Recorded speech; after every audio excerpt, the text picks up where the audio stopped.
سورج الٹے پاؤں پلٹے چاند اشارے سے ہو چاک، اندھے نجدی دیکھ لے قدرت رسول اللہ کی، اندھے نجدی دیکھ لے قدرت رسول اللہ کی۔ اور وہ جہنم میں گیا جو ان سے مستغنی ہوا، وہ جہنم میں گیا جو ان سے مستغنی ہوا، ہے خلیل اللہ کو حاجت رسول اللہ کی، ہے خلیل اللہ کو حاجت رسول اللہ کی۔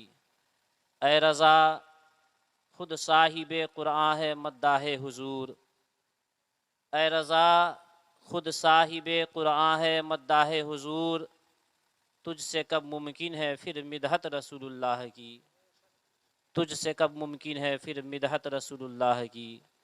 عزیزان ملت اسلامیہ، خطبہ مسنونہ کے بعد میں نے قرآن مقدس کی ایک بڑی ہی مشہور و معروف آیت کریمہ کی تلاوت سے اپنے آپ کو مشرف کیا ہے۔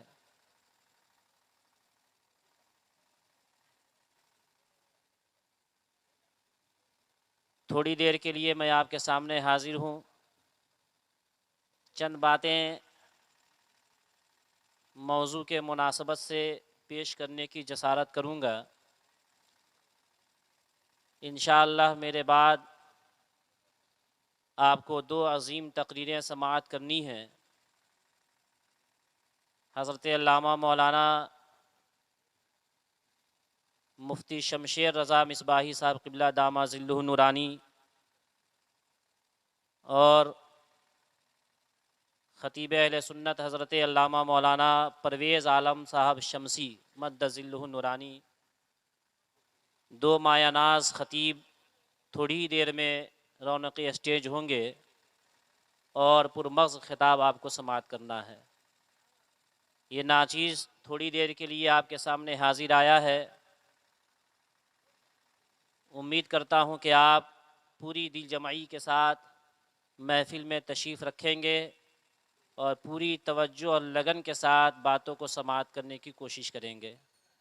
اللہ رب العزت کی بارگاہ میں دعا ہے کہ اللہ تبارک و تعالی ہمیں سچ بولنے، سچ سننے اور سچ پر عمل کرنے کی توفیق رفیق عطا فرمائے۔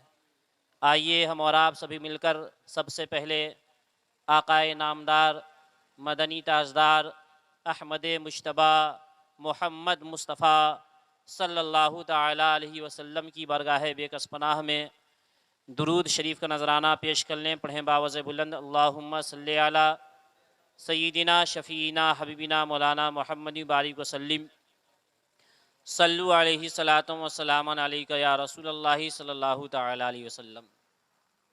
حضرات، اللہ رب العزت جل شانہ کا عظیم احسان ہے، خصوصاً ہم مسلمانوں پر، کہ اس نے انسان بنانے کے ساتھ ساتھ صاحب ایمان بنایا اور اپنے محبوب کی امت میں پیدا فرما کر ہمیں مخلوقات میں سب سے افضل اور اشرف ترین بنا دیا۔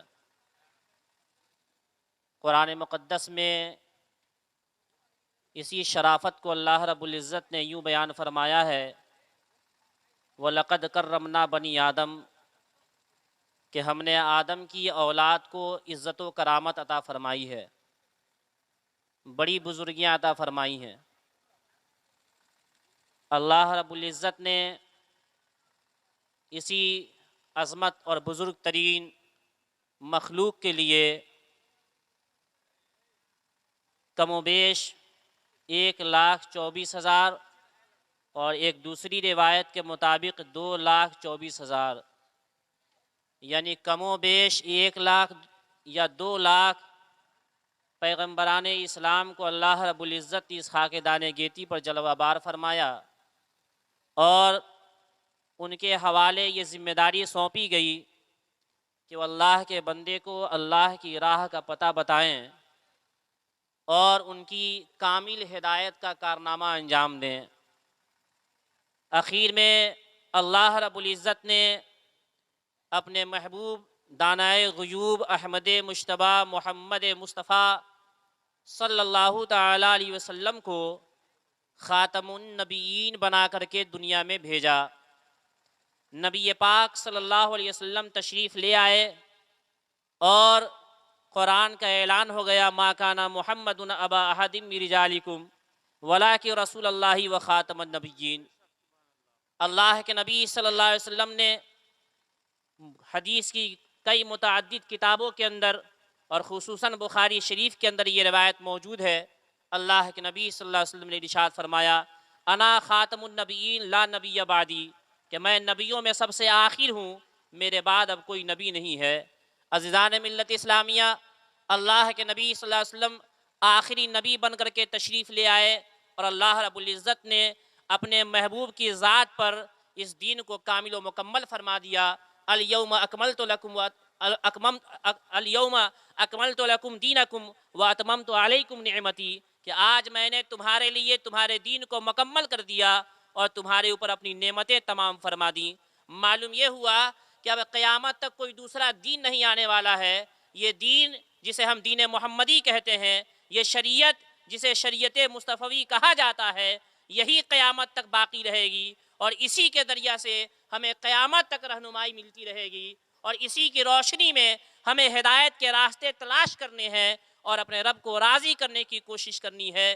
اس لیے اللہ رب العزت جل شانہ نے نبی پاک صلی اللہ علیہ وسلم کو آخری شریعت دے کر کے اس دنیا میں بھیج دیا اور اپنے محبوب کی ذات پاک کو ہمارے لیے ایک بہترین نمونہ اور آئیڈیل کے طور پر دنیا والوں کے سامنے پیش فرما دیا۔ قرآن نے اعلان بھی کیا کہ لقد کان لکم فی رسول اللہ اسوۃ حسنہ، کہ تحقیق رسول اللہ صلی اللہ علیہ وسلم کی زندگی تمہارے لیے بہترین نمونہ ہے۔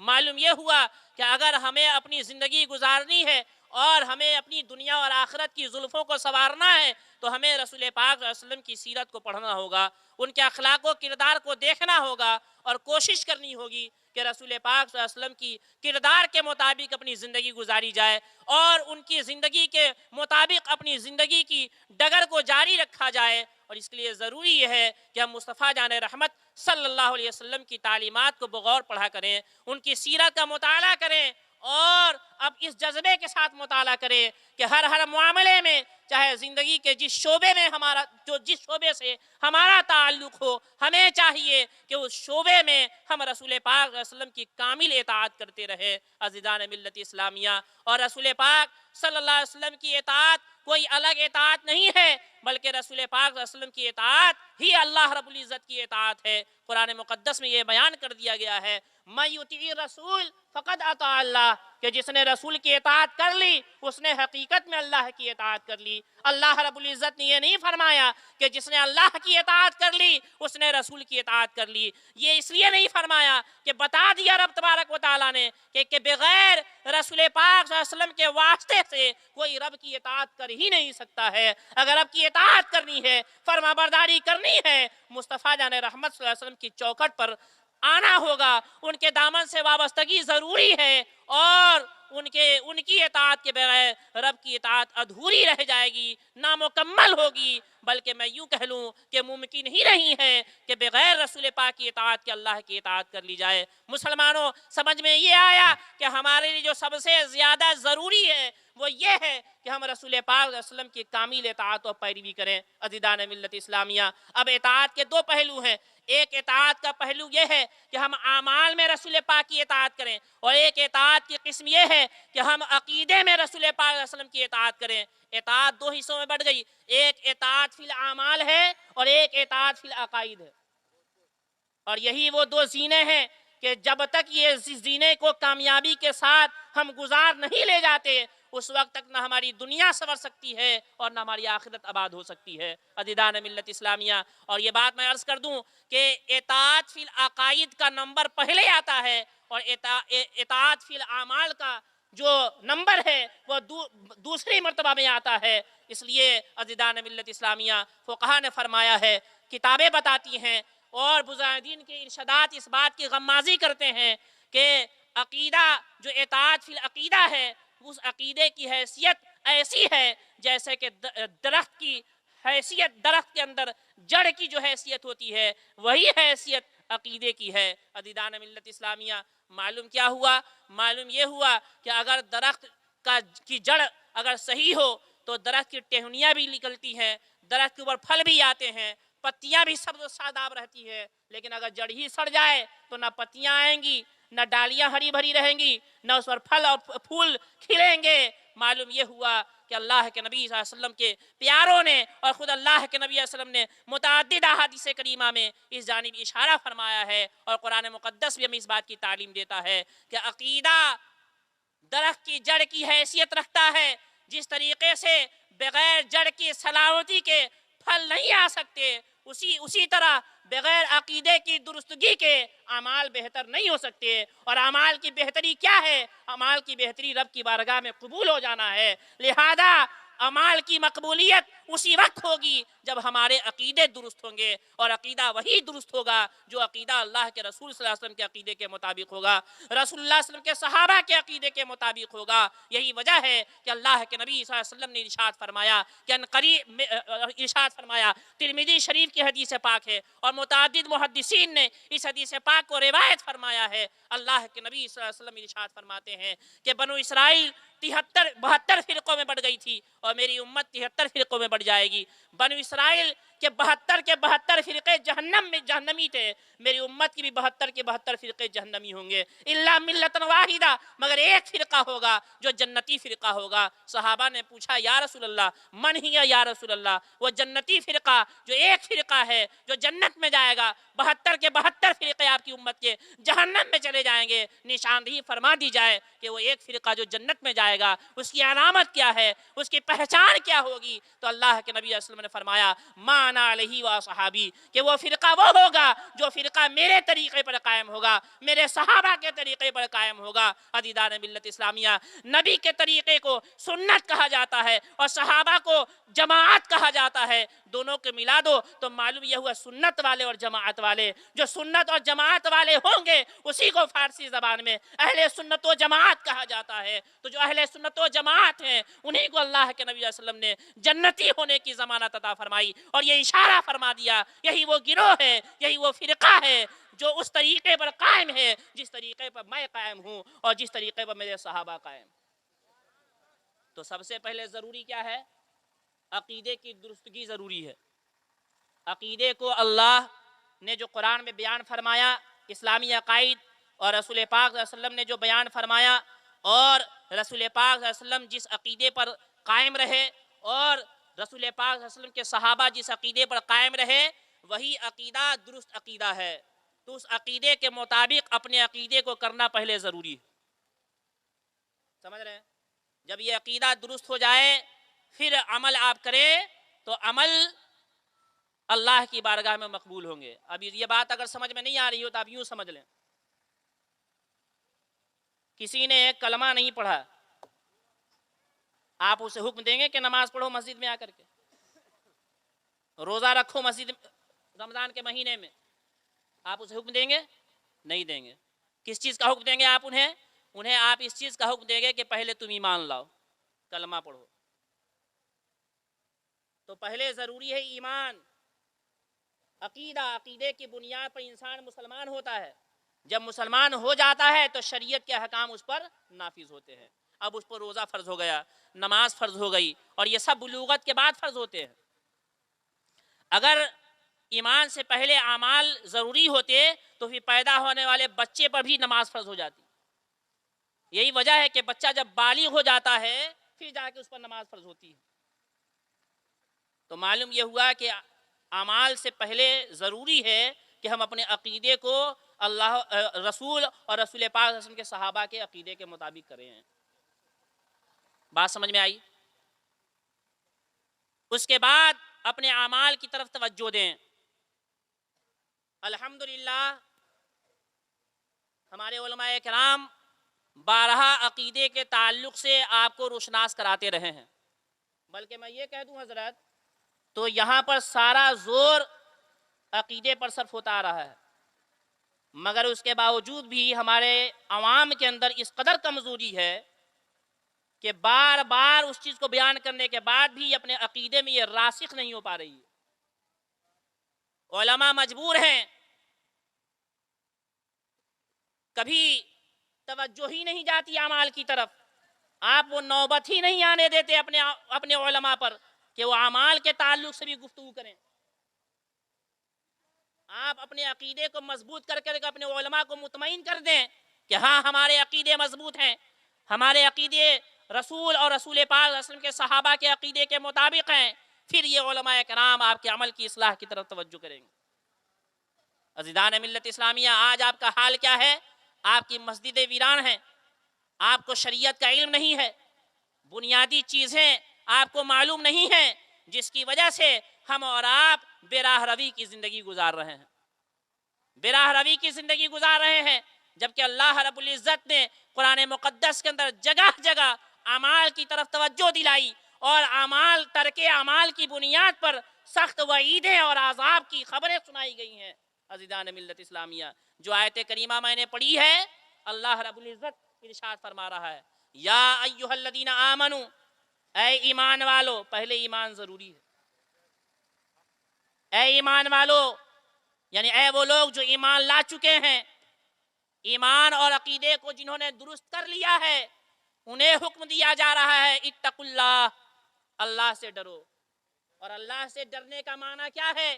اللہ سے ڈرنے کا معنی یہ ہے کہ تم اپنے اعمال اللہ اور رسول کے رضا کے مطابق کر لو، اور ان تمام چیزوں پر عمل پیرا ہو جاؤ جن چیزوں کے کرنے کا اللہ اور رسول نے تمہیں حکم دیا ہے، اور ان تمام منہیات سے اپنے آپ کو باز رکھ لو جن چیزوں سے دور رہنے کا حکم اللہ اور اللہ کے رسول نے عطا فرمایا ہے۔ اب ذرا اس کو آپ سمجھنا چاہتے ہیں تو بہت ساری باتیں ہیں، میں اجمالی طور پر آپ کے ذہن میں کچھ باتیں ڈالنے کی کوشش کر رہا ہوں حدیث پاک کی روایت کے ذریعہ سے، تاکہ آپ انہی چیزوں پر عمل کر لیں تو بیسک طور پر آپ عملی میدان میں مضبوط ہو جائیں گے، عملی میدان میں آپ مضبوط ہوں گے، عقیدہ بھی راسخ ہوگا اور عمل بھی مضبوط ہوگا۔ ایک حدیث ہے بڑی مشہور و معروف ہے، اور بڑے بڑے محدثین نے، امام بخاری نے، صاحب مشکات خطیب بغدادی نے، اور شارح مسلم امام بخاری کے شاگرد امام مسلم نے، اور دیگر محدثین نے اپنی کتابوں کے اندر اس حدیث پاک کو روایت فرمایا ہے۔ وہ حدیث بچوں کی زبان زد عام ہے، یعنی ان بچوں کی بات کر رہا ہوں میں جو مدارس میں پڑھتے ہیں، جو مدارس میں پڑھتے ہیں ان بچوں کی زبان میں وہ حدیث نام کے ساتھ مشہور ہے۔ اس حدیث کا نام حدیث جبرائیل ہے۔ کیا نام ہے؟ حدیث جبرائیل۔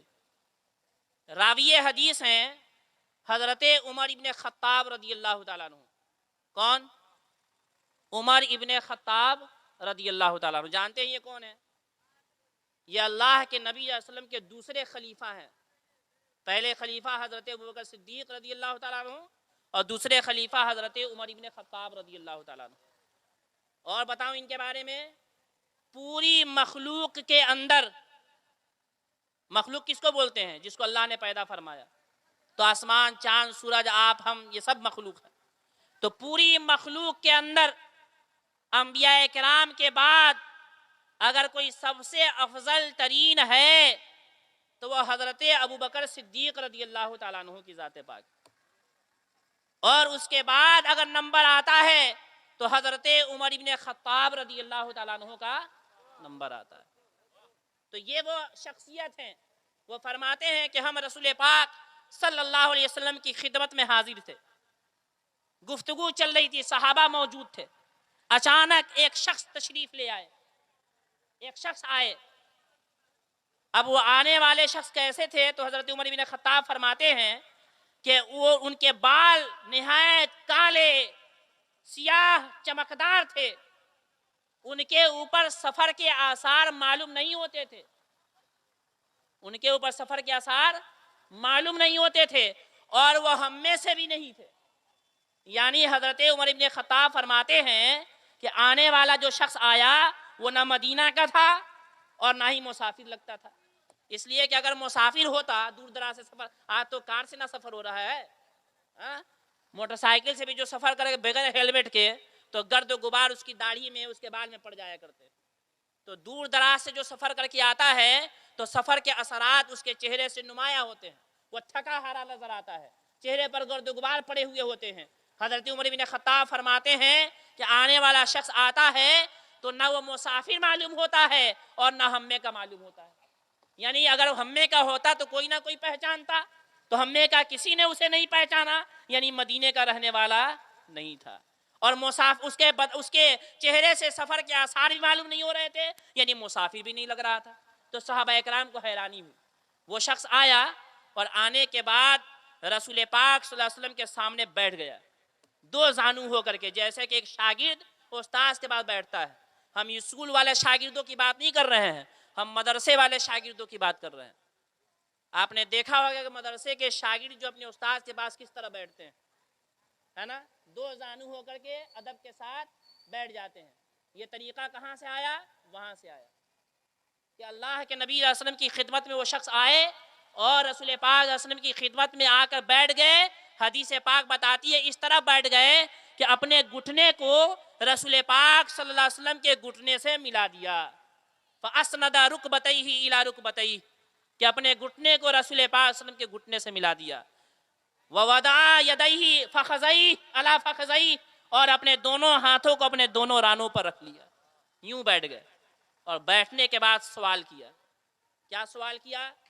یا رسول اللہ صلی اللہ علیہ وسلم اخبرنی عن الاسلام، اے اللہ کے رسول صلی اللہ علیہ وسلم آپ ہمیں اسلام کے بارے میں بتائیے، اسلام کیا ہے؟ معلوم ہے آپ کو اسلام کیا ہے؟ آپ جانتے بھی ہیں کہ اسلام کیا ہے؟ ہمارے یہاں اصل میں بات یہ ہے کہ ہم مسلمان کے گھر میں پیدا ہوئے ہیں، ہے کہ نہیں؟ اگر میں ہاتھ اٹھوانے کی کوشش کروں تو مشکل سے 5 آدمی ہاتھ اٹھائے گا جو بولے گا کہ ہم کو اسلام کی بیسک تعلیمات کا علم ہے، جو ضروریات ہیں۔ یہ حال ہے ہمارے معاشرے کا، قوم مسلم کا۔ آج جو ہم در در کی ٹھوکریں کھا رہے ہیں نا، اور زمانہ ہمیں ذلت و رسوائی کے ساتھ پیش آ رہا ہے نا، اس کی وجہ یہی ہے کہ ہم نے اللہ اور رسول کی اطاعت سے منہ بالکل موڑ لیا ہے۔ ہم اس کی عبادتوں کی طرف توجہ نہیں کرتے، ہمارے دلوں میں اس کا خوف نہیں ہے، اور دنیا کی محبت اور دنیا کی خواہشوں کو ہم نے اپنے دلوں میں جما کر رکھا ہے، جس کی وجہ سے دین کی باتیں، اللہ اور رسول کی باتیں ہمارے دلوں پر اثر انداز نہیں ہو رہی ہیں۔ عزیزان ملت اسلامیہ سنیے، فرمایا کہ آپ ہمیں اسلام کے بارے میں بتائیے۔ تو اب علماء کی توجہ میں چاہوں گا، اسلام کے 2 معنی ہیں، اسلام کے 2 معنی ہیں، سمجھ رہے ہیں؟ یہاں پر ایک معنی تو کیا ہے؟ ایک معنی اسلام کا یہ ہے کہ ان تمام عقائد کو ماننا جو عقائد اللہ کے رسول صلی اللہ علیہ وسلم رب کی بارگاہ سے لے کر کے آئے، یہ والا معنی یہاں پہ مراد نہیں ہے، یہ والا معنی یہاں پر مراد، دوسرا والا معنی مراد ہے۔ اور دوسرا والا معنی کیا ہے؟ اعمال۔ اس لیے کہ اسلام 2 چیزوں کے مجموعے کا نام ہے، ایک عقیدہ اور ایک عمل۔ تو یہاں پر اسلام کا دوسرا والا معنی مراد ہے، اور دوسرے معنی کے لحاظ سے پوچھنے والے نے سوال کیا کہ آپ ہمیں اسلام کے بارے میں بتائیے۔ تو اللہ کے نبی صلی اللہ علیہ وسلم نے اسلام کا معنی بتایا، مطلب بتایا۔ فرمایا اسلام یہ ہے کہ ان تشہد لا الہ الا اللہ وان تشہد محمدا عبدہ ورسولہ وتقیم الصلاۃ وتؤتی الزکاۃ وتحج البیت الیہ من استطاع الیہ سبیلا۔ فرمایا کہ اسلام یہ ہے کہ تم اس بات کی گواہی دو کہ اللہ کے سوا کوئی معبود نہیں، اور اس بات کی گواہی دو کہ محمد اللہ کے رسول اور اس کے بندے ہیں، اور نماز قائم کرو، نماز قائم کرو، اور تؤدی الزکاۃ، زکوٰۃ ادا کرو، وتصوم رمضان، رمضان کا روزہ رکھو، وتحج البیت الیہ من استطاعت، اور خانہ کعبہ کا حج کرو۔ فرمایا یہ ساری چیزیں اسلام ہیں۔ اسلام کے اندر جن چیزوں کا ذکر فرمایا ان تمام چیزوں کا تعلق عمل سے ہے۔ گواہی دینا ایک عمل ہے، نمازیں پڑھنا عمل ہے، روزہ رکھنا عمل ہے، زکوٰۃ دینا عمل ہے، خانہ کعبہ کا حج کرنا عمل ہے۔ تو اسلام کے اندر جن چیزوں کا بیان ہوا انہی تمام چیزوں کا بیان ہوا جن چیزوں کا تعلق ہمارے عمل سے ہے، تو یہ اسلام ہے۔ اب نماز، اسلام کیا ہے؟ نماز پڑھنا۔ اسلام کیا ہے؟ روزہ رکھنا۔ اسلام کیا ہے؟ زکوٰۃ ادا کرنا۔ اسلام کیا ہے؟ حج کرنا۔ اب اگر آپ نماز پڑھ رہے ہیں، روزہ رکھ رہے ہیں، حج کر رہے ہیں، زکوٰۃ دے رہے ہیں، تو اسلام کے لغوی معنی کے اعتبار سے آپ مسلمان ہیں۔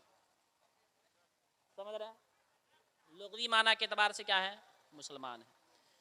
تو جواب جب مل گیا تو شخص نے کیا کہا؟ صدقت یا رسول اللہ، آپ نے سچ فرمایا اللہ کے رسول اللہ صلی اللہ علیہ وسلم۔ صحابہ موجود ہیں، حضرت عمر فاروق رضی اللہ تعالیٰ عنہ فرماتے ہیں کہ فَعَجِبْنَا لَهُ يَسْأَلَهُ وَيُصَدِّقُ، کہ ہمیں تو بڑی حیرت ہوئی کہ یہ آدمی کیسا ہے کہ خود ہی سوال بھی کر رہا ہے اور سوال کا جواب مل جانے کے بعد اس کی تصدیق بھی کر رہا ہے۔ نہیں سمجھے آپ؟ آدمی جب سوال کرتا ہے تو کیوں سوال کرتا ہے؟ اسے معلوم نہیں ہے، جاننا چاہتا ہے، تب سوال کرتا ہے۔ تو سوال کا مقصد یہ ہوا۔ لیکن اگر کوئی کہا کہ ہاں آپ نے ٹھیک بتایا، تو اس کا مطلب یہ کہ ہم جان رہے ہیں، تبھی ہم کہہ رہے ہیں کہ بتانے والے نے سچ بتایا۔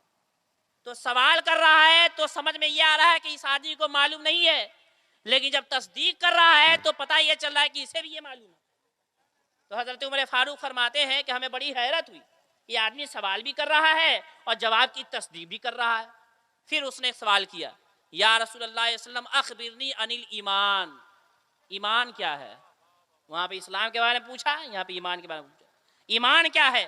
تو فرمایا ایمان یہ ہے کہ ان تؤمن باللہ ورسولہ وملائکتہ وکتبہ والیوم الآخر والقدر خیرہ وشرہ۔ فرمایا ایمان یہ ہے کہ تم اللہ پر ایمان لاؤ، اللہ کے رسول پر ایمان لاؤ، اللہ کے فرشتوں پر ایمان لاؤ، اللہ کی کتابوں پر ایمان لاؤ، آخرت کے دن پر ایمان لاؤ، اور اچھی بھلی تقدیر پر بھی ایمان لاؤ۔ سمجھ رہے ہیں؟ ایمان کا معنی اور آسان کر دوں، دل سے ماننا، یہی ایمان۔ تصدیق بالقلب کا نام ایمان ہے۔ سمجھ رہے ہیں؟ تصدیق بالقلب کا نام کیا ہے؟ ایمان ہے۔ یعنی دل سے مانو کہ ہمارا رب اللہ ہے، دل سے مانو کہ ہمارے رسول محمد مصطفیٰ صلی اللہ علیہ وسلم ہیں، دل سے مانو اللہ کی کتابوں کو کہ اللہ رب العزت نے فلاں فلاں کتابیں نازل فرمائی ہیں، دل سے مانو اللہ کے فرشتوں کو کہ فرشتے ایک اللہ کے مخلوق ہیں، اللہ رب العزت نے انہیں بے پناہ طاقت و قوت عطا فرمائی ہے۔ دل سے مانو کہ قیامت ضرور آنے والی ہے، آخرت کا میدان ضرور قائم ہوگا۔ دل سے مانو کہ تقدیر اچھی بھی ہوتی ہے، بری بھی ہوتی ہے، اللہ نے اپنے علم سے پہلے ہی جان کر کے آپ کے حصے میں جو آپ کرنے والے تھے وہ لکھ دیا ہے کہ آپ اچھا کرو گے یا برا کرو گے، اس بات پر ایمان رکھو۔ تو یہ ایمان ہے۔ یہ کیا ہے؟ ایمان۔ اب اگر یہ والا ایمان نہیں ہے تو پھر آپ دار اسلام میں داخل نہیں ہیں، آپ کفر کی سرحد میں داخل ہو رہے ہیں۔ کسی ایک بات کا بھی انکار کر دیا آپ نے تو کافر ہو گئے۔ اللہ کی وحدانیت کا انکار کر دیا، انسان کافر ہو جائے گا۔ رسول کا انکار کر دیا، کافر ہو جائے گا۔ اللہ کی کتابوں کا انکار کر دیا، کافر ہو جائے گا۔ فرشتوں کا انکار کیا، کافر ہو جائے گا۔ سمجھ رہے ہیں؟ تو یہ ایمان ہے۔ ایمان کا انکار ہی کفر ہے۔ ایمان کی ضد کیا ہے؟ کفر۔ یا تو کفر ہوگا یا تو ایمان ہوگا۔ عزیزان ملت اسلامیہ، پھر اس شخص نے کہا صدقت یا رسول اللہ، آپ نے سچ فرمایا۔ پھر حضرت عمر حیران ہو گئے کہ عجب معاملہ ہے، سوال بھی کرتا ہے اور سوال کی تصدیق بھی کرتا ہے۔ پھر اس شخص نے پوچھا کہ یا رسول اللہ صلی اللہ علیہ وسلم اخبرنی عن الاحسان، آپ ہمیں احسان کے بارے میں بتائیے۔ آپ بھی احسان کرتے ہیں نا کہ پانی پلا دیا فلاں کو، احسان کیا میں نے تم پر۔ پھنسے تھے مصیبت میں، لاکھوں روپے تم کو دے دیے، احسان کیا میں نے تم پر، مانگا بھی نہیں تجھ سے۔ سنیے احسان کیا ہے۔ اللہ کے نبی صلی اللہ علیہ وسلم فرماتے ہیں کہ احسان یہ ہے کہ ان تعبد اللہ کأنک تراہ، کہ تم عبادت اللہ کی ایسی کرو کہ جیسے تم اللہ کو دیکھ رہے ہو۔ جب اللہ کی عبادت میں لگ جاؤ، نماز پڑھنا شروع کرو، نیکیاں کرو، تو پھر اس طرح کرو کہ تمہیں یہ خیال ہو، یہ تصور یقین کر لو، جما لو کہ اللہ تعالیٰ کو تم دیکھ رہے ہو۔ نمازیں پڑھو تو اس طرح پڑھو کہ میں اللہ کو دیکھ رہا ہوں۔ اور پھر اللہ کے نبی صلی اللہ علیہ وسلم فرمایا فَإِن لَمْ تَكُنْ تَرَاهُ، اگر ایسی کیفیت پیدا نہ ہو یہ تصور نہ جمے کہ تم اللہ کو دیکھ رہے ہو، تو کم از کم اتنا ضرور ہونا چاہیے کہ اگر تم اس کو نہ دیکھ سکو تو کم از کم یہ ضرور ہو کہ اللہ تعالیٰ تمہیں دیکھ رہا ہے. یہ کیفیت. تو ہماری عبادت کا حال کیا ہونا چاہیے؟ جب سر سجدے میں رکھیں، قیام کے لیے کھڑے ہوں، ہے نا، تو کیا ہونا چاہیے؟ اللہ کو دیکھ رہے ہیں. یہ کیفیت ہونی چاہیے. آج شکایت ہوتی ہے نا کہ مولانا صاحب نماز پڑھتے ہیں نا تو فوراً شیطان بہکانا شروع کر دیتا ہے، یہ خیال وہ خیال، کبھی کھیت میں، کبھی کھلیان میں، کبھی تیجوری میں، ہے نا، کبھی گھر پر، کبھی بازار میں، ہم ذہن دوڑتا رہتا ہے. سمجھ رہے ہیں؟ وہ دشمن ہے، اس کا جو کام ہے وہ کر رہا ہے. اور آپ کا کام کیا ہے کہ آپ اللہ کی عبادت اس طور پر کریں کہ اللہ رب العزت کو آپ دیکھ رہے ہو. اگر یہ کیفیت پیدا نہ ہو تو کم سے کم یہ کیفیت ضرور پیدا کر لو کہ اللہ تمہیں دیکھ رہا ہے. ان دونوں میں سے کوئی ایک کیفیت پیدا ہو گئی تو یقین جانو آپ کی عبادت کی معراج ہو جائے گی. عبادت کی کیا ہو جائے گی؟ معراج ہو جائے گی. تو ہماری عبادت کی حالت اور کیفیت یہ ہونی چاہیے. اس کیفیت کے ساتھ اللہ کی عبادت کرنے کو کیا کہا جاتا ہے؟ احسان کہا جاتا ہے. اور عبادت صرف نماز پڑھنا ہی نہیں ہے، صرف روزہ رکھنا ہی عبادت نہیں ہے، بلکہ اللہ اور رسول کے فرمان کے مطابق عمل کرنے کا نام عبادت ہے. عبادت کا مفہوم بہت وسیع ہے. آج لوگوں نے تو صرف نماز کو عبادت سمجھ لیا ہے، نماز پڑھ رہے ہیں باقی سارے گناہ ہو رہے ہیں، ہے نا. تو عبادت اللہ کی فرما برداری کا نام ہے، رسول اللہ صلی اللہ علیہ وسلم کی فرما برداری کا نام ہے. اگر آپ اللہ اور رسول کی فرما برداری کر رہے ہو تو آپ اللہ کی عبادت کر رہے ہو. اگر آپ جھوٹ نہیں بول رہے اللہ کی عبادت کر رہے ہو. کمزوروں کو ستا نہیں رہے اللہ کی عبادت کر رہے ہو. نماز نہیں چھوڑ رہے ہو، پڑھ رہے ہو، اللہ کی عبادت کر رہے ہو. تو عبادت کرو تو یہ کیفیت کر لو، یہ خیال جما لو کہ اللہ ہمیں دیکھ رہا ہے. اور اس سے بہتر یہ ہو کہ یہ کیفیت جما لو کہ تم اللہ کو دیکھ رہے ہو، ہے نا.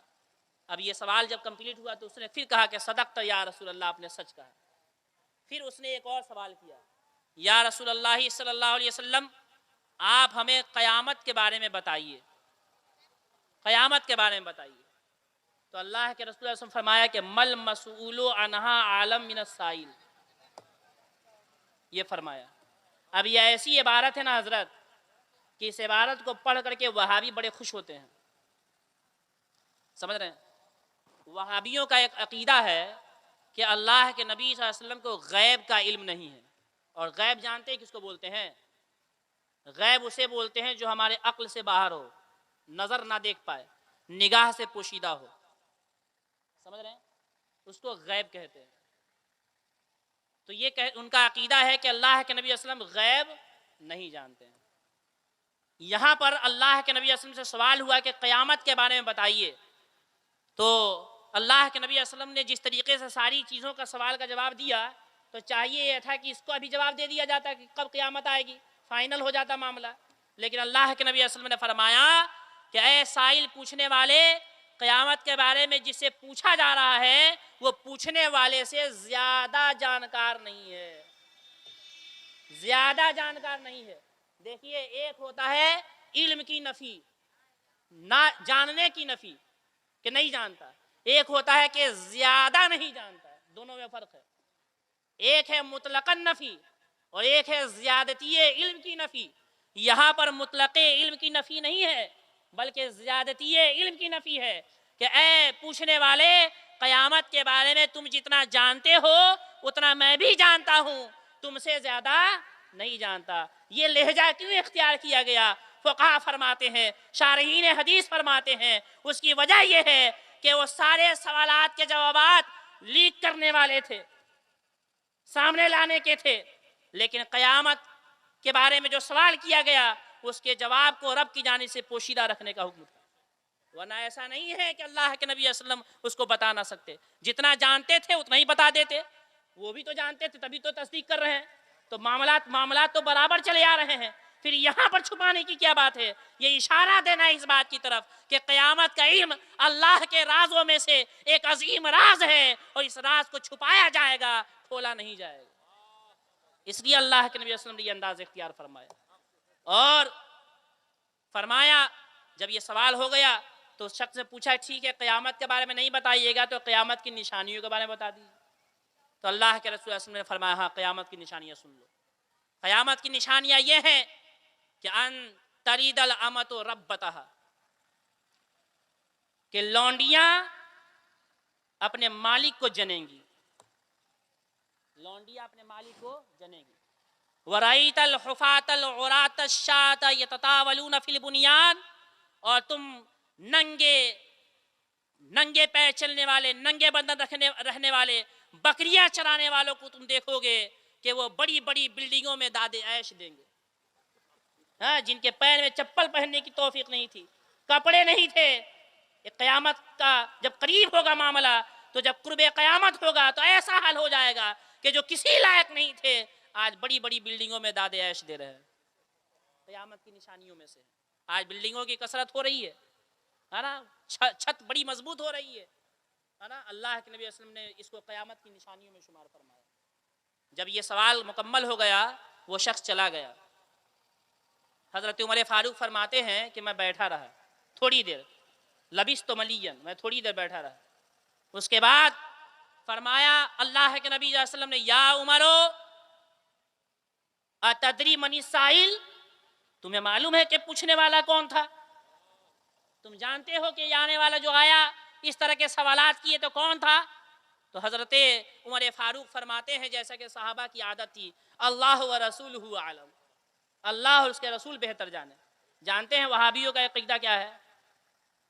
خلیل امبیٹوی نے براہین قاطعہ کے اندر یہ لکھ دیا کہ اگر کوئی شخص پوچھے کہ اس درخت کے اندر کتنے پتے ہیں، تو یہ کہہ دیا کسی نے جواب میں کہ اللہ اور رسول زیادہ بہتر جانے، تو وہ مشرک ہو گیا۔ یعنی اس کے کہنے کا مطلب یہ کہ یہ نہ کہا جائے کہ اللہ اور اس کے رسول بہتر جانے، یہ کہنا اس کے نزدیک شرک ہے، وہابیوں کے نزدیک۔ جبکہ صحابہ اکرام کا طریقہ رہا ہے کہ ہر چیز کو اللہ اور رسول کی جانب منسوب کر دیا کرتے تھے، لہذا اسی عادت کے مطابق فرمایا اللہ اور رسول بہتر جانے۔ تو اللہ کے نبی یہ ادب کا تقاضا تھا۔ اللہ کے نبی صلی اللہ علیہ وسلم نے فرمایا وہ جبرائیل علیہ السلام تھے، وہ تمہارے پاس آئے تھے اس لیے کہ یعلمکم دینکم، تاکہ تمہیں تمہارا دین سکھا دیں، تمہارا دین بتا دیں۔ سمجھ رہے ہیں؟ اسلام کے بارے میں سوال ہوا، ایمان کے بارے میں سوال ہوا، احسان کے بارے میں سوال ہوا، قیامت کی نشانیوں کے بارے میں سوال ہوا، اور ان سارے سوالوں کا جواب جب مکمل ہو گیا تو اللہ کے نبی صلی اللہ علیہ وسلم نے کیا فرمایا؟ تمہیں تمہارا دین بتانے کے لیے آئے تھے۔ یعنی یہی ساری چیزیں ہمارے دین ہیں، یہ ہمارے دین کی باتیں ہیں۔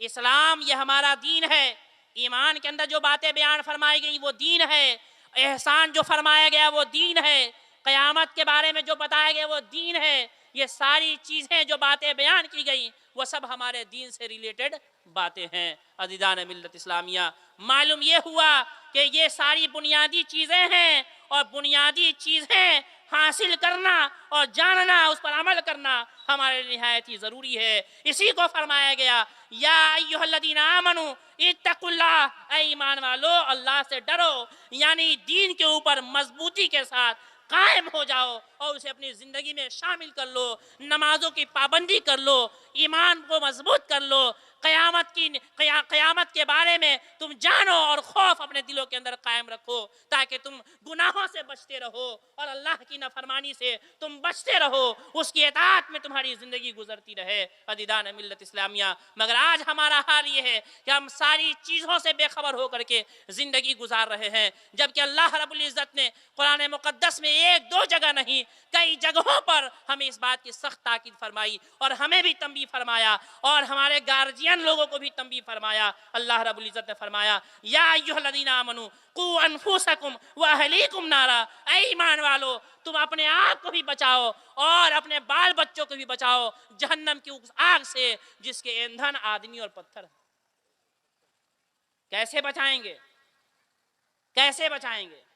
بچانے کے لیے ضروری یہ ہے کہ سب سے پہلے آپ علم شریعت کی طرف توجہ دیں، پہلے خود ہی شریعت کی جانکاری حاصل کریں، علم حاصل کریں، اور اپنے بچوں کو بھی شریعت کی تعلیم سے آراستہ کریں۔ یہ پہلا زینہ ہے۔ جب تک کوئی چیز معلوم نہیں ہوگی تو ہم عمل کیسے کر سکتے ہیں؟ آپ نماز پڑھنے کا طریقہ ہی نہیں جانتے اور ہم خالی کہیں کہ اللہ نے فرمایا نماز پڑھو نماز پڑھو نماز پڑھو، کیا پڑھیں گے آپ؟ ضروری ہے کہ آپ جانیں کہ نماز پڑھی کیسے جاتی ہے۔ ہم نے تو یہ جان لیا کہ اللہ نے نماز فرض کیا ہے، روزہ فرض کیا ہے، لیکن اس کی ادائیگی ہوگی کیسے؟ اس کے لیے ضروری ہے کہ شریعت کے مسائل سے آگاہی حاصل کی جائے اور اسے واقف کرایا جائے اپنے بچوں کو۔ جب ہم خود واقف ہوں گے، ہمارے بچے واقف ہوں گے، تو اللہ کے فضل سے آپ خوف خدا کی توفیق طلب کرتے رہیں۔ اللہ رب العزت آپ کے دلوں میں اپنا خوف ڈالے گا، حیا پیدا فرما دے گا، تو آپ اللہ رب العزت کی عبادت کرتے ہوئے نظر آئیں گے۔ ضروری ہے کہ سب سے پہلے آپ اپنے آپ کو اور اپنے بال بچوں کو شریعت کے علم سے آراستہ کرائیں۔ جانتے ہیں بخاری شریف کی حدیث پاک ہے، اللہ کے نبی صلی اللہ علیہ وسلم نے فرمایا کلکم راعین وکلکم مسئول عن رعیتہ، کہ تم میں کا ہر شخص نگہبان ہے، ذمہ دار ہے، اور ہر شخص کی ذمہ داری کے بارے میں قیامت کے روز اسے سوال کیا جائے گا۔ اگر آپ باپ ہیں تو آپ سے سوال کیا جائے گا کہ آپ نے اپنے بچوں کو تعلیم و تربیت سے آراستہ کیا کیوں نہیں؟ آپ اپنے بچوں کو نمازیں پڑھنا کیوں نہ سکھایا؟ آپ اپنے بچوں کو اللہ اور رسول کے خوف کا درس کیوں نہیں دیا؟ اس بات سے آپ کو پوچھا جائے گا قیامت کے روز۔ آپ بچ نہیں سکتے، اس لیے ضرورت ہے کہ ہم اور آپ اپنے بچوں کو اسلامی تربیت سے آگاہ کریں اور خود بھی اسلامی تعلیمات سے آراستہ ہو کر کے اپنی زندگی اللہ کی اطاعت و رضایت میں گزارتے ہیں۔ نعرہ تکبیر، نعرہ رسالت، نعرہ رسالت، نعرہ رسالت، علماء اہل سنت، علماء اہل سنت، علماء اہل سنت، جشن۔ سبحان اللہ، ماشاءاللہ، بہت عمدہ۔ درود شریف پڑھی، اللہم صلی علی سیدنا شفینا حبیبنا مولانا محمد علیہ وسلم، صلو علیہ صلاۃ و سلام علیکہ یا رسول اللہ صلی اللہ علیہ وسلم۔ حضرات، تو معلوم یہ ہوا کہ ایمان کے بعد ضروری ہے کہ ہم تقوی اختیار کریں، اور تقوی اختیار کرنے کا معنی کیا ہے کہ دین پر ہم مضبوطی کے ساتھ قائم ہو جائیں۔ اور دین کیا ہے؟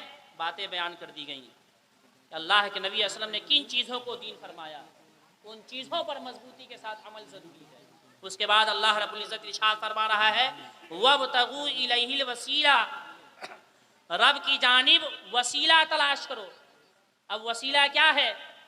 تو امام راغب اصفہانی نے اور دیگر بڑے بڑے لغت کے ماہرین نے اور لسان العرب کے اندر وسیلہ کا معنی یوں لکھا ہوا ہے الوسیلۃ ما یتوسل بہ الی الشیء وما یتقرب الیہ۔ فرمایا کہ وسیلہ اس چیز کو کہتے ہیں جس چیز کے ذریعہ سے مقصود تک پہنچا جائے، رسائی حاصل کی جائے اور اس کی بارگاہ کا قرب حاصل کیا جائے، نزدیکی حاصل کی جائے، اسے وسیلہ کہتے ہیں۔ یعنی ایسی چیز کو تلاش کرو جس چیز کے ذریعہ سے تم اللہ کا قرب حاصل کر لو، اللہ کی بارگاہ کے مقرب بن جاؤ اور اللہ کے بارگاہ تک تمہاری رسائی حاصل ہو جائے۔ اس کے لیے تم اللہ کی بارگاہ میں وسیلہ اور ذریعہ تلاش کیا کرو۔ اب فقہاء کرام اور شارحین احادیث اور مفسرین قرآن کی تفسیریں پڑھ لیجئے تو آپ کو معلوم ہوگا کہ وسیلہ چند قسموں کے اندر منقسم ہے۔ اجمالی طور پر آپ یہ جان لیں کہ وسیلہ کی دو قسمیں ہیں، وسیلہ عمل کا بھی ہوتا ہے اور وسیلہ ذات کا بھی ہوتا ہے۔ وسیلہ اپنے عمل کو بھی، نیک اعمال کو بھی بنایا جا سکتا ہے، اور وسیلہ کسی ذات کو بھی بنایا جا سکتا ہے، اس ذات کو جو اللہ کی بارگاہ میں مقرب ہو، محبوب ہو۔ تو ذات کا بھی وسیلہ بنایا جا سکتا ہے اور اپنے اعمال کا بھی وسیلہ بنایا جا سکتا ہے۔ ہمارے جو مخالفین ہیں وہ کچھ حد تک عمل کے بارے میں تو ہاں ہاں کہہ دیتے ہیں، لیکن ذات کے بارے میں وہ منکر ہے۔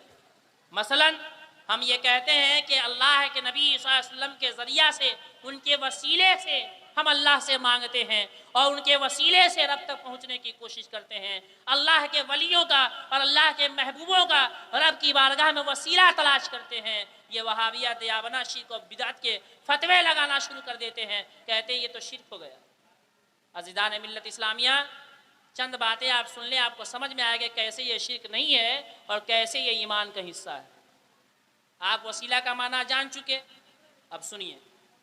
اللہ کے نبی صلی اللہ علیہ وسلم کہ ایک دو نہیں متعدد حدیثیں ہیں جو اس بات کو بتاتی ہیں کہ وسیلہ ذات کا بھی لیا جا سکتا ہے اور وسیلہ عمل کا بھی لیا جا سکتا ہے. وسیلہ ذات کا بھی لیا جا سکتا ہے, عمل کا بھی لیا جا سکتا ہے. امام طبرانی نے معجم صغیر کے اندر یہ روایت نقل فرمائی ہے کہ حضرت آدم علیہ السلام جب دنیا میں تشریف لائے تو کئی سو سال تک روتے رہے نا. اخیر میں انہیں رب کی جانب سے کچھ کلمے مل گئے. فَتَلَقَّى آدَمُ كَلِمَاتٍ مِّن رَبِّهِ فَتَابَ عَلَيْهِ فَإِنَّهُ هُوَ الْغَفُورُ الرَّحِيمُ. یہی نا آیت کریمہ ہے سورہ بقرہ کی کہ حضرت آدم علیہ السلام کو رب کے جانب سے کچھ کلمے مل گئے تو انہوں نے توبہ کی رب کی بارگاہ میں. اللہ رب العزت نے ان کی توبہ قبول فرمائی. اب وہ کلمے کیا تھے جو ان کو ملے؟ کلمے کیا تھے جو انہیں ملے؟ تو تفسیر در منصور کے اندر اور دیگر تفسیروں کے اندر اس بات کا ذکر موجود ہے کہ وہ الفاظ یہ تھے اللہم انی اسألوک بحق محمد ان غفرت لی. فرمایا کہ وہ کلمے یہ تھے کہ اللہ میں تجھ سے محمد صلی اللہ علیہ وسلم کے وسیلے سے دعا کر رہا ہوں کہ تو میری لغزش کو معاف فرما دے. ہے نا؟ تو معلوم یہ ہوا کہ نبی کون ہے؟ ذات ہے. اور حضرت آدم علیہ السلام نے ذات محمد کا وسیلہ رب کی بارگاہ میں پیش فرمایا. رب تبارک و تعالیٰ نے ان کی توبہ قبول فرما لی. اور اللہ رب العزت نے جب توبہ قبول فرمائی تو طبرانی کی حدیث کہہ رہی ہے کہ اللہ رب العزت نے فرمایا اے آدم تجھے محمد کے بارے میں کیسے معلوم ہے؟ تم نے کیسے جانا؟ تو حضرت آدم علیہ السلام نے فرمایا اے اللہ جب تو نے میرے اندر روح پھونکی جان پیدا ہوئی تو میں نے عرش پر دیکھا تیرے نام کے ساتھ محمد صلی اللہ علیہ وسلم کا نام. میں نے جان لیا کہ تیری بارگاہ میں اگر کوئی محبوب ترین کوئی ذات ہے تو محمد عربی کی ذات ہے. میں نے ان کے نام سے وسیلہ پیش کیا, تو نے میری توبہ قبول فرما لی. اللہ رب العزت ارشاد فرماتا ہے صدقت یا آدم, اے آدم تم نے سچ کہا, لولاہ لما خلقتک, اگر محمد نہ ہوتے میں تجھے بھی پیدا نہ کرتا. اعلیٰ حضرت فرماتے ہیں وہ جو نہ تھے تو کچھ نہ تھا, وہ جو نہ ہو تو کچھ نہ ہو, جان ہے وہ جہان کی, جان ہے تو جہان ہے. اور حضور نعمت العلماء نے فرمایا یہ 12 نہ ہوتی تو کچھ بھی نہ ہوتا, محمد نہ ہوتے تو کچھ بھی نہ ہوتا. معلوم یہ ہوا کہ ذات نبی کا اور محبوبین بارگاہ الہیہ کی ذات کا وسیلہ پیش کرنا بھی رب کی بارگاہ میں جائز اور درست ہے. یہی وجہ ہے کہ اللہ کے نبی صلی اللہ علیہ وسلم کی حیات میں, ظاہری حیات میں بھی لوگوں نے نبی علیہ السلام کے نام کا وسیلہ پکڑا. ان کے دنیا سے ظاہری طور پر وفات کر جانے کے بعد بھی لوگوں نے ان کے نام کا وسیلہ پیش فرمایا. عزیزان ملت اسلامیہ متعدد روایتیں ہیں, میں چند روایتیں پیش کر کے اپنی گفتگو ختم کرنے کی کوشش کر رہا ہوں. حضرت علامہ یوسف ابن اسماعیل نبہانی رحمۃ اللہ تعالی علیہ, ان کی کتاب حجت اللہ علی العالمین فی معجزات سید المرسلین ہے, عربی زبان کی کتاب ہے. اس کے اندر حضرت علی رضی اللہ تعالیٰ عنہ سے یہ روایت موجود ہے. حضرت ابو صالح روایت فرماتے ہیں کہ حضرت علی رضی اللہ تعالیٰ عنہ نے ارشاد فرمایا کہ دیہات کے رہنے والے ایک شخص مدینہ منورہ پہنچے. کب پہنچے؟ جب نبی پاک علیہ وسلم کی وفات کے 3 روز گزر گئے تھے. 3 روز گزر گئے تو پہنچے. اور 3 روز پہنچنے کے بعد معلوم یہ ہوا کہ رسول پاک علیہ وسلم وفات فرما گئے ہیں, پردہ فرما گئے, قبر منور پر حاضر ہوئے اور قبر منور پر اپنے سر مبارک کو رکھ کر کے زار و قطار وہ شخص رونے لگا اور قبر کی مٹیاں اٹھا کر کے اپنے سر پر ڈالنے لگے اور کہنے لگے اے اللہ کے رسول صلی اللہ علیہ وسلم آپ پر اللہ رب العزت نے قرآن نازل فرمایا, قرآن مجید میں جو نازل کیا گیا ہم نے اسے مان لیا, آپ نے جو فرمایا ہم نے اسے مان لیا, اور آپ کے اوپر جو قرآن نازل ہوا اس میں یہ آیت کریمہ بھی نازل ہوئی ہے اذ ظلموا انفسهم جاؤک فاستغفروا اللہ واستغفر لهم رسول لوجدوا اللہ توابا رحیما. اے لوگو, اللہ رب العزت نے فرمایا اے میرے محبوب اگر آپ کی امت اپنی جانوں پر ظلم کر لے اور وہ چاہتی ہو کہ اس کی مغفرت ہو جائے, جاؤک آپ کی بارگاہ میں حاضر ہو جائے اور آپ کی بارگاہ میں آ کر کے رب سے مغفرت کا سوال کرے, اور اے محبوب آپ ان کی مغفرت کی سفارش میری بارگاہ میں کر دیں. فَلَوَجَدُوا اللَّهَ تَوَّابًا رَحِيمًا, تو اپنے رب کو بڑا مہربان اور توبہ قبول کرنے والا پائے گا. اے اللہ کے نبی صلی اللہ علیہ وسلم, آپ پر یہ آیت کریمہ نازل ہوئی ہے, میں آپ کا امتی ہوں, میں نے اپنی جانوں پر ظلم کر لیا ہے, میں چاہتا ہوں کہ آپ میرے گناہوں کی معافی رب کی بارگاہ میں کرا دیں, آپ میری سفارش کر دیں, آپ میری بخشش کی سفارش رب کی بارگاہ میں پیش فرما دیں. یہی کہتا ہوا وہ زار و قطار ہوتا جا رہا ہے. ایک روایت یہ بتاتی ہے کہ اسے نیند آ گئی, اور ایک روایت بتاتی ہے کہ بیداری کے عالم میں تھا کہ فوراً قبر انور سے آواز آئی, غفر تلک, جا تجھے معاف کر دیا گیا. اسے مغفرت کی سند عطا کر دی جا رہی ہے. معلوم یہ ہوا کہ یہ وہ مقام ہے